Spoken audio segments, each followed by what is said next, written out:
আমরা ভুনা করব চুলা, তার জন্য কড়াইটা গরম করে নিয়েছি। কড়াইটা গরম করে নিয়ে কড়াইতে দিয়ে দিয়েছি তেল।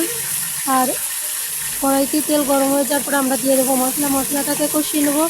মশলাটা কষিয়ে নিয়ে তারপরে কিছুক্ষণ মশলাটাকে কষাবো ভালোভাবে। মশলাটা কষানোর জন্য মশলার কোনো গন্ধ না বেরোয়, এদিকে খেয়াল রাখতে হবে। এই জন্য মশলাটা কষানোর জন্য জালটা স্লো করে দিয়ে মশলাটাকে কষিয়ে নিয়ে ফিরে তাতে আমি হালকা করে একটু পানি দিয়ে দেবো। মশলায় পানি দিয়ে দেওয়ার পরে এই মশলাটা যখন কষানো হয়ে যাবে তখন আমি পানিটা যখন পানিটা শুকিয়ে যাবে, তেলটা ছেড়ে দেবে, তখন পানিটা বলক এসে গেলে মশলাটা কষানো হয়ে যাওয়ার পরে তারপরে তাতে দিয়ে দেবো আমি চুলাটা কিছুক্ষণের জন্য রেস্ট করবো।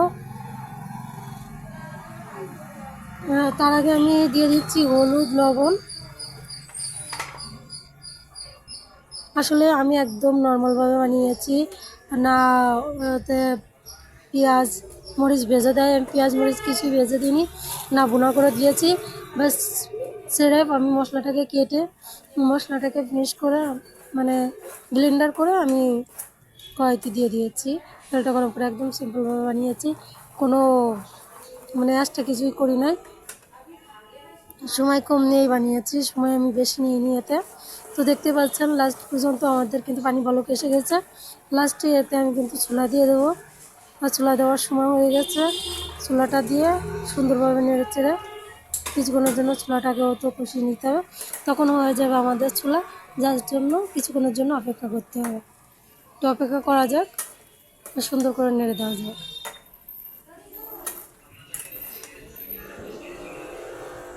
যাই হোক, সুন্দর করে নেড়ে দিচ্ছি। যাই হোক, দেখতে পাচ্ছেন কালারটাও সুন্দর এসেছে।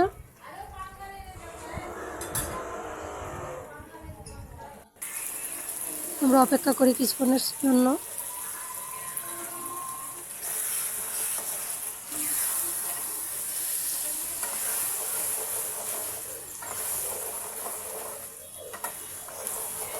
তো দেখতেই পাচ্ছেন প্রায় হয়ে আসছে।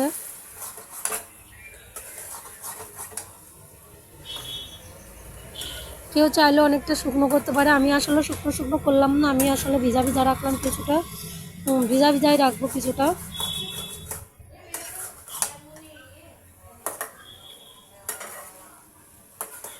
ভিজা রাখার জন্য আমি আর কি নামিয়ে নেব। দেখতেই পাচ্ছেন ব্যাস আমার এখানেই শেষ।